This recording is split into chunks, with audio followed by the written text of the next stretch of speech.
అయితే ఎలా ఉంటుందో ఇప్పుడు జగన్ కు తెలుస్తోంది. అధికారం కోల్పోయేసరికి ఇప్పుడు అన్ని వైపుల నుంచి ప్రమాదాలు ఎదురవుతున్నాయి. ఇప్పుడు కాపాడేవారు కనుచూపు మేరలో కూడా కనిపించడం లేదు. మరోవైపు రివెంజ్ రాజకీయాలు లేవంటూనే కూటమి ప్రభుత్వం పావులు కదుపుతోంది.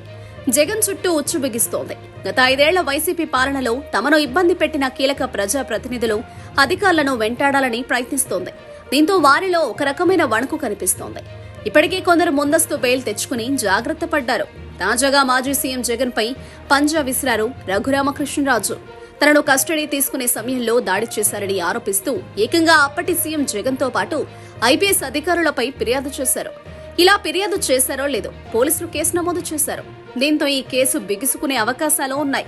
2019 ఎన్నికల్లో నర్సాపురం పార్లమెంటు స్థానం నుంచి వైసీపీ తరపున పోటీ చేసి గెలిచారు రఘురామకృష్ణరాజు. గెలిచిన 6 నెలలకే పార్టీ నాయకత్వంతో విభేదించారు. రెబల్ గా మారిపోయారు. ఈ క్రమంలో విపక్షాలకు దగ్గరయ్యారు. ప్రతిరోజు వైసీపీ సర్కారును టార్గెట్ చేసుకునేవారు. దీంతో రఘురామకృష్ణరాజుపై అనర్హత వేటు వేయాలని జగన్ ప్రయత్నించారు. కానీ వర్కౌట్ కాలేదు. ఈ తరుణంలో సీఎంపై అనుచిత వ్యాఖ్యలు చేశారని, వైసీపీ సర్కారుపై తప్పుడు ప్రచారం చేస్తున్నారని ఆరోపిస్తూ రఘురామకృష్ణరాజుపై రాజద్రోహం కేసు నమోదైంది. ఆయన పుట్టినరోజు నాడే హైదరాబాద్ వెళ్లి సిఐడి పోలీసులు అరెస్టు చేశారు. అప్పటి తెలంగాణ ప్రభుత్వ సహకారంతో అదుపులోకి తీసుకున్నారు. గుంటూరు సిఐడి కార్యాలయానికి తెచ్చి విచారణ జరిపారు. ఆ సమయంలో సిఐడి చీఫ్ గా ఉన్న సునీల్ కుమార్ తన పట్ల అనుచితంగా ప్రవర్తించారని, దాడి చేశారని రఘురామకృష్ణరాజు ఆరోపించారు. న్యాయస్థానాన్ని ఆశ్రయించి కేసు నుంచి బయటపడ్డారు. అయితే ఇప్పుడు కూటమి ప్రభుత్వం అధికారంలోకి రావడంతో జగన్ తో పాటు తనపై అనుచితంగా ప్రవర్తించిన అధికారులపై చర్యలు తీసుకోవాలని తాజాగా గుంటూరులో పోలీసులకు ఫిర్యాదు చేశారు రఘురామకృష్ణరాజు. వాస్తవానికి రఘురామకృష్ణరాజు బీజేపీ నుంచి నరసాపురం ఎంపీ స్థానానికి పోటీ చేయాలని చూశారు. కానీ ఆయనకు టికెట్ దక్కకుండా జగన్ గట్టిగానే ప్రయత్నించారని రఘురామ ఆరోపించారు. వెంటనే చంద్రబాబు రంగంలోకి దిగి రఘురామకృష్ణరాజును టీడీపీలోకి చేర్చుకున్నారు. ఉండి శాసనసభ టికెట్ ఇచ్చారు. తెలుగుదేశం పార్టీ తరపున నిలబడిన రఘురామకృష్ణరాజు ఎమ్మెల్యేగా విజయం సాధించారు. అసెంబ్లీలో అడుగుపెట్టారు. ఇప్పుడు కూటమి ప్రభుత్వం అధికారంలోకి రావడంతో నాడు తన కస్టడీలో దాడి చేశారని ఆరోపిస్తూ గుంటూరులోని నగరపాలెం పోలీసులకు ఫిర్యాదు చేశారు. దీంతో పోలీసులు కేసు నమోదు చేశారు.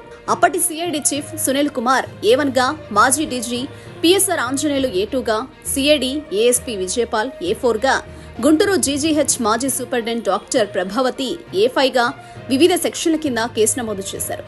హత్యాయత్నం, తప్పుడు నివేదికలు, భయభ్రాంతులకు గురి చేయడం తదితర అంశాలకు సంబంధించిన పలు సెక్షన్లు పెట్టారు. వీటిలో బెయిలబుల్, నాన్ బెయిలబుల్ సెక్షన్లు కూడా ఉన్నాయి. గత 5 ఏళ్లుగా వైసీపీ ప్రభుత్వ నిర్ణయాలు, పాలన వ్యవహారాలపై ఇప్పటికే రఘురామకృష్ణరాజు సుప్రీంకోర్టులో పిటిషన్లు దాఖలు చేశారు. సమగ్ర దర్యాప్తు చేయాలని కోరారు. ఇంకోవైపు జగన్ అక్రమాస్తుల కేసులో విషయంలో జరుగుతున్న జాప్యాన్ని నియంత్రించాలని కోరుతూ న్యాయస్థానాన్ని ఆశ్రయించారు. ఇప్పుడు తనపై సిఐడి కేసు నమోదు చేసిన నేపథ్యంలో జరిగిన దాడిని ప్రస్తావిస్తూ కేసు పెట్టారు. చంద్రబాబు వెనక ఉండి ఇదంతా చేయిస్తున్నారని వైసీపీ నేతలు అనుమానిస్తున్నారు. ఏపీలో రివెంజ్ రాజకీయాలు ఉండవంటూనే ఇలా చేయడం ఏంటని ప్రశ్నిస్తున్నారు. మొత్తానికైతే ఇప్పుడు రఘురామకృష్ణరాజును ప్రయోగించడం ద్వారా జగన్ పై ఉచ్చు బిగించాలని చంద్రబాబు చూస్తున్నారు. మరి ఇందులో ఎంతవరకు సక్సెస్ అవుతారో చూడాలి.